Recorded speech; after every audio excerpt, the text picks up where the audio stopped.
নমস্কার বন্ধুরা, শুভ সকাল। কেমন আছো তোমরা সবাই? আশা করছি সবাই খুব ভালো আছো আর সুস্থ আছো।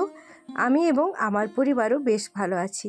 আমি বনশ্রী, আমার এই ছোট্ট পরিবারে তোমাদের সবাইকে সাথে নিয়ে আজকের দিনটি শুরু করলাম।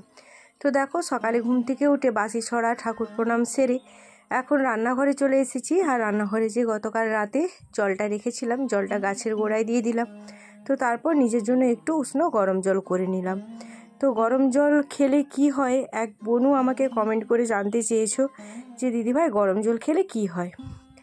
আসলে কি বলো তো, গরম জল খেলে কি হয় পার্টিকুলার আমি তো জানি না, তবে আমি যেটা উপকার পেয়েছি যে যাদের গ্যাস অম্বলের সমস্যা আছে আর খাওয়ার হজমের সমস্যা আছে, তারা কিন্তু প্রতিদিন যদি একটু উষ্ণ গরম জল সকালে খালি পেটে খেতে পারে তাহলে কিন্তু সেটা তাদের জন্য ভালো। তারপরে তো অনেকে বলে যে চোখে মুখে বয়সের ছাপ পড়ে না, তারপর মেদ কমায়, তবে সেগুলোতে আমি সেইভাবে কোনো রকম কোনো উপকার পাইনি। তবে এইটা আমি গরম জল খেলে কি হয়, আর যাদের সবথেকে মানে কি বলো তো পেটের প্রবলেম আছে, মানে পায়খানার সমস্যা আছে, তাদের কিন্তু এই গরম জল খেলে কিন্তু সেখানে অনেকটা কাজ দেয়।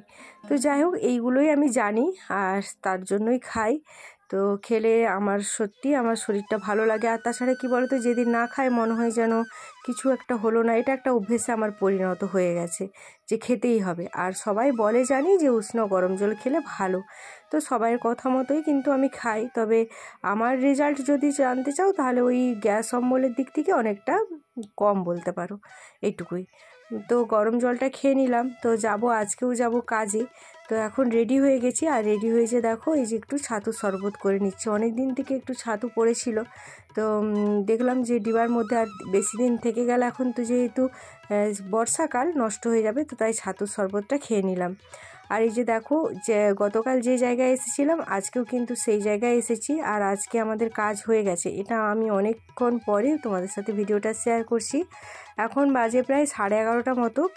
তো এখন আমরা বাড়ি ফিরবো। তো তোমাদের দাদাভাইকে ফোন করলাম, তোমাদের দাদাভাই তো মাঠে আছে, তো বললো ছেলেকে ফোন করতে, আবার বাবুকে ফোন করলাম, ও আসছে আমাদেরকে নিতে। তো তাই এখন আমরা বাড়ি ফিরবো। এই তো ছেলে চলে এসেছে। তো এখন ছেলের সাথে বাড়ি পৌঁছে গিয়ে স্নান করলাম, স্নান সেরে ঠাকুর প্রণাম সেরে তারপর আবার দেখো আজকে রান্না হবে চিকেন। তো ভাই তোমাদের তো দেখিয়েছি যে আমাদের মানে আমার দেওরের ফার্ম আছে, তো মুরগি মেরেছিল, তো সেটাই দিয়েছে মাংস। তো আজকে মাংস রান্না হবে, তো তার জন্য মাংসটাকে ম্যারিনেট করে নিচ্ছি লবণ আর হলুদ দিয়ে। আর করব মায়ের জন্য একটু পুঁটি মাছ আছে, গতকাল বিকেলেও আবার মাছ ছিপ নিয়ে বসেছিল মাছ ধরতে, তো কয়েকটা পড়েছে। তো এগুলো একটু মা বললো যে সর্ষে বাটা পেঁয়াজ দিয়ে একটু মানে ঝাল রান্না করে দিতে, তো মায়ের জন্য ওটা করব। আর আমাদের করব চিকেন। ব্যাস এইটুকুই হবে আমাদের আজকে রান্নাবান্না। আর অনেকটা দেরিও হয়ে গেছে, এখন প্রায় 12:30 মতো বাজে। এই এসে আমি ভাতটা বসালাম। আজকে আর মা ভাত বসায়নি, আমি এসে ভাত বসালাম। তো ভাতটা বসিয়ে এখন চিকেনটাকে ম্যারিনেট করে নিচ্ছি, আর ওইদিকে মাকে বললাম মশলাগুলো একটু ছাড়িয়ে দিতে। তো মা এই যে আদা রসুন পেঁয়াজ আলু এগুলো সব কাটাকাটি করছে, আর আমি ওইদিকে মশলাটা বেটে নেব। তো বন্ধুরা, তোমরা যারা আমার প্রতিদিনের ভিডিও দেখো তাদের জন্য রইল আমার তরফ থেকে অসংখ্য অসংখ্য ধন্যবাদ এবং ভালোবাসা। আর যারা আজ প্রথম নতুন আসছো আমার পরিবারে, যদি আমার ভিডিওটি তোমাদের ভালো লেগে থাকে তাহলে অবশ্যই লাইক কমেন্ট শেয়ার করো, আর আমার চ্যানেলটিকে সাবস্ক্রাইব করে আমার পাশে থেকো। তো দেখো আজকে ছেলে বলল মা আমি রান্না করব।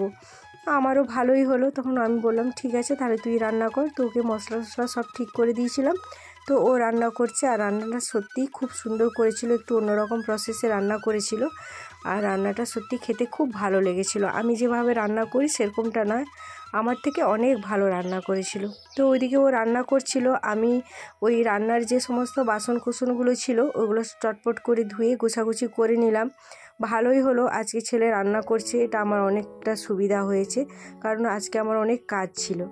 তো তারপরে যে দেখো ছেলে একটু কষানা বের করেছে, আর আমি আর ছেলে করে এখন খেয়ে নিচ্ছি কষানো মাংস। তো তোমাদের দাদাভাইকে বললাম, সে খাবে না বললো, তো আমি আর ছেলে এখন খাচ্ছি। কষানো মাংস খেতে তো এমনিতেই ভালোবাসি, তারপর যদি অন্য কেউ রান্না করে দেয় সেটা তো আরোই ভালো হয়। তো এই যে দেখো এখন কষানো মাংস মা আর ছেলে মিলে খেয়ে তারপরে মা বললো যে তাকে ভাত দিতে, তো মাকেও ভাতটা দিয়ে দিলাম। এর জন্য হয়েছে মাছের ঝাল বান্না, তার পুঁটি মাছের ঝাল বান্না আর ভাত। মাছ ভাজা দুটো নিয়ে না না না দেবো? না না না বাবা, এখানে রান্না পুরো কমপ্লিট। ঝোলটা ফুটছে, ঝোলটা হয়ে গেলে নামিয়ে দেবো। বাবু যা চান করবি, যা চান করবি যা। আজ বাবু রান্নাটা খুব সুন্দর করেছিল, একদম অন্যরকম প্রসেসে রান্না করলো, আর আমার থেকেও কিন্তু ভালো রান্না করেছিল। আর কালারটাও দেখো কত সুন্দর এসেছে। তো তারপর দুপুরে আমরা সবাই মিলে বসে খাওয়া দাওয়া করে নিলাম। আর কাকু বাড়ি থেকে দিয়েছিল পোলাও, ভাত আর মাংস, এই ছিল আমাদের দুপুরের আজকের মেনু। তো তারপর খাওয়া দাওয়া করে প্রতিদিনের মতো আমার যে সমস্ত কাজ থাকে, রান্নাঘর গোছানো, থালা বাসন ধোয়া, লাতা দেওয়া, সমস্ত কিছু করে এখন দেখো রান্নাঘরটা ঝাড় দিয়ে দিচ্ছি।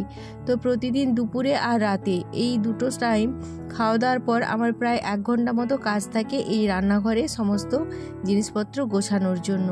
আসলে বাড়িতে থাকছি না, সেই কারণে কিন্তু অনেক কাজ জমে থেকে যায়। মা করে, মা ওই রান্নাটুকু হয়তো ভাতটা বসিয়ে রাখে বা একটু হয়তো তরকারিটা এগিয়ে দিল, কিন্তু মা তো আর অত আমার মতো সাজিয়ে গুছিয়ে এখন আর করতে পারবে না, আর আমি সেটা বলিও না। তো যাই হোক, তারপর আমি রান্নাঘর গুছিয়ে একটুখানি রেস্ট নিয়েছিলাম। রেস্ট নিয়ে তারপর দেখো খাতার কাজ করছিলাম। আর এখন বাজে প্রায় রাত্রি 8:30 মতো।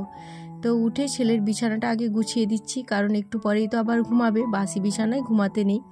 তো ওকে বলি যে সকালে একটু নিজের বিছানাটা একটু ঝাড়াঝাড়ি করে নিবি, কিন্তু সে কে শোনে কার কথা।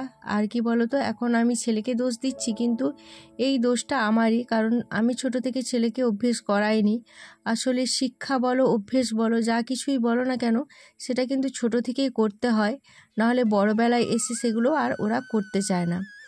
তো আমরা তো ছোটো বলে তখন এই পারবে না, থাক, এই করতে হবে না, এইরকম একটা আমরা ওদের মনের মধ্যে যে ঢুকিয়ে দিই, সেই ভাবনা চিন্তাগুলো ওদের মনের মধ্যে থেকে যায়, আর সেই কারণেই কিন্তু ওরা করতে চায় না। এখন বড় হয়ে গেছে, হয়তো বলি যে এটা করে দে বাবু, ওটা করে দে, কি একটু জল এনে দে, কিচ্ছুটা শুনতে চায় না। আর হয়তো ছোটোবেলায় সেগুলো হয়তো করতে পারবে না, যেমন কিন্তু নিজের যে জিনিসগুলো, নিজের জামা কাপড় বলো, ব্যাগপত্র বলো, বইপত্র বলো, এগুলো কিন্তু বাচ্চাদেরকে ছোট থেকেই কিন্তু গুছিয়ে রাখা বা সাজিয়ে রাখার অভ্যেস করানো উচিত। তো যাই হোক, তোমাদের সাথে অনেকগুলো কথা শেয়ার করে নিলাম, আর তার সাথে সাথে কিন্তু অনেকগুলো কাজও আমার হয়ে গেল। আজকে রাতের মেনু হচ্ছে রুটি, আর দুপুরের ওই মাংস আছে, মাংস আর রুটি খাওয়া হবে। আর তার সাথে কাকিমা একটু মিষ্টি দিয়ে গেছে। তো আমার জায়ের বাবা এসেছিল অম্বুবতীর আম কাঁঠাল দিতে, তো মিষ্টি নিয়ে এসেছিলো, তো কাকিমা দিয়ে গেছে। তো ওই দিয়ে আমাদের আজকে রাতের খাওয়া দাওয়াটা হবে। তো সবাই চলে এসেছে, আর এই যে দেখো সবাইকে খেতে দিয়ে দিচ্ছি। এখনও তোমাদের দাদাভাই খবর দেখছে, আসেনি। তো তারপর দেখো সবাই মিলে আমরা খাওয়া দাওয়াটা করে নিলাম। খাওয়া দাওয়া করার পর তারপর জানোই তো রান্নাঘরে প্রায় আমার ওই তো বললাম দুপুরে আর রাত্রে করে 1 ঘন্টার কাজ থাকেই আমার। রাতের সমস্ত কাজ আমি গুছিয়ে নিয়েছি, যাতে সকালে আমাকে রান্নাঘরে আর কোনো রকম কোনো কাজ করতে না হয়। এখন বাজে প্রায় 11:30 মতো। তো চলো বন্ধুরা, আজকের ব্লগটা এখানেই শেষ করছি। আর আজকের ব্লগটা তোমাদের কেমন লাগলো অবশ্যই কমেন্টের মাধ্যমে জানিও। তো চলো আজকের মতো টাটা, বাই বাই, সবাই ভালো থেকো, সুস্থ থেকো।